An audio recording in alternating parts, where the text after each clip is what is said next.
Hello everyone, this is Mundan Nagavan. In today's video we are going to see JavaScript for loops. Generally you will go with for loops when you know about the number of times to be executed. Let's say if you want to do some repeated actions till n number of times, so that time you will be going with the for loops. However, in JavaScript we have the three kind of for loops: for of, for in and for. So where to use it, how to use it, this is what we are going to see in this video.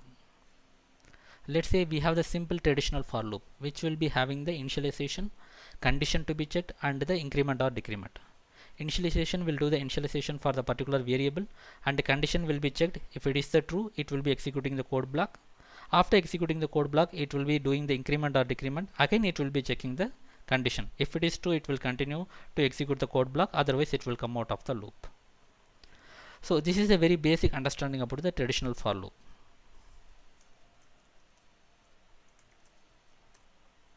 Here you can see the output.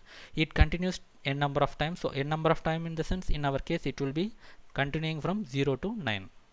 When it reaches the 10, the condition becomes false, so it will come out of the for loop. Next one, for in. You will be using the for in to get the properties of object. You know that object is simply property and value. You will be getting the property from the object by using the for in loop. In this example, I have the object called person. It will be having the property name, f name, l name and age, and it has the values respectively John, do and 25. Let's see if I get the property of the person. I can get the value of the person just passing the property inside the square brackets. So this is the way, by using the for in loop I can get the property and the value for the given object.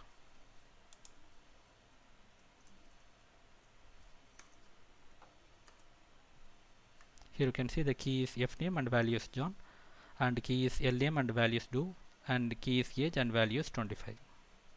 So this way we can use the for in loop for getting the property and value of the given object. Next one, for of. The for of will be used along with the, let's say, iterables. So whenever you have the iterables, the best example that we have seen is array. Array is the iterable because we can iterate through the array, right? So if you have the array and you want to get each and every value, that time you will be using the for of. Directly you can use, let's say the numbers is the array and I'm using the variable let I of numbers. So it will be getting the values of 45, 4, 9, 16, 25 and so on. But let's say what if I use just say only the n, let's say for let I in numbers. So that time it will be giving the indexes. Why? Because we have discussed that arrays are nothing but a special kind of objects, whereas it will be having the keys as the indexes. So that means that 0 colon will be the 45, 1 colon will be the 4. But in general we will not be seeing the structure like that. But arrays will be the special kind of objects where the indexes will be saved as the keys. First we will be executing with the, let's say, for of loop condition for the given array. Here you can see 45, 4, 9, 16, 25. The value will be given here. Let's say if I just change let I in, save it, and you can see only the indexes. So most of the time we will not be using the indexes just to see the indexes, or we can use this indexes in case if you want to do some specific action over a specific index. Let's say in the index number 2 I want to do some specific actions. But generally we will be going with some index of option, or let's say we will be just using the numbers and we will be giving the index directly if you want to do some action. Something like, let's say, numbers, and let's say if I want to edit, let's say second index, I will be directly using this one and I will be giving the value to that, right? So I don't need to iterate everything from the arrays or iterables, right? So this will be straightforward, so you don't need to use the let in. So that means that iterables will be using most of the times with the for of loop. So this way we have understood, so what are the different types of for loops: a traditional for loop, for in, for of. But you might be having little confusion about the for each. For each is not the basic for loop inside the JavaScript. It is one of the method available for the arrays. So that means that you need to know about the callback function also in order to use the for each loop.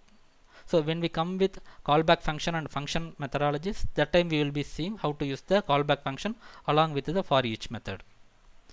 Here there is another example, or let's say another point to be noted is these are the, let's say, loop conditions or the loop formats, whereas for each is the method, it's not the, let's say, the data code block.